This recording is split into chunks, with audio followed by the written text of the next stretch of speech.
જય દ્વારિકાધીશભાઈ, હું છું તમારો ભાઈ વિશાલ આહિર ને આજે હું ને ચિંટુ અમે બે નીકળી ગયા જ્યાં ચિંટુનો ફર્સ્ટ શોર્ટ બ્લોગ છે અને કરિયાણાની દુકાને પહોંચી ગયા. ત્યાંથી બિસ્કિટ ને કરિયાણું ને તમામ પ્રકારનો નાસ્તો પેકિંગ કરાવીને નાખ્યો બધો ગાડીમાં નાખી અને પછી 3 કટ્ટા લોટના હતા, 15 કિલો બાજરો આપણે આજુ ફેરે સહેજ ઓછો નાખ્યો હતો કારણ કે બાપા બાજરો ઓછો ખાય છે. પછી આ ભાઈ અમારા ઘરના દાંડિયા બાજુ હુજાતા હતા, એને ધક્કા મારીને પછી શાંતિથી હુરાવ્યા, પણ એને હું હતું તો ત્યાંથી સીધા આપણે પહોંચ્યા જામવાડી ગામમાં. રસ્તામાં બાલવામાં બાપા આવે છે એને મળતા ગયા અને જામવાડી ગામની અંદર જે આપણા બાપા છે નાથા બાપા તો એકલા છે અને છોકરો છે એ મંદબુદ્ધિનો છે. બાપા એને રાંધીને ખવડાવે છે એટલે ગાડી જોઈને બાપા સીધા આવી ગયા અને કરિયાણું થઈ ગયું હતું ખાલી. અને ઘણા મહિનાઓથી આ બાપા આપણા પરિવારમાં જોડાયેલા છે ને આ બધું તમારા બધા ભાઈઓની નાની નાની મદદથી આવે છે.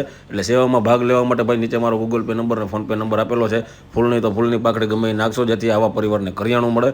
પછી બાપાને તમામ પ્રકારનું કરિયાણું નાખી દીધું જેથી એને પાછા 2 થી 2.5 મહિના ટૂંકા થઈ જાય અને બાપા આવડી ઉંમરે એની 95 વર્ષ ઉંમરમાં એ છોકરાને ખવડાવે છે.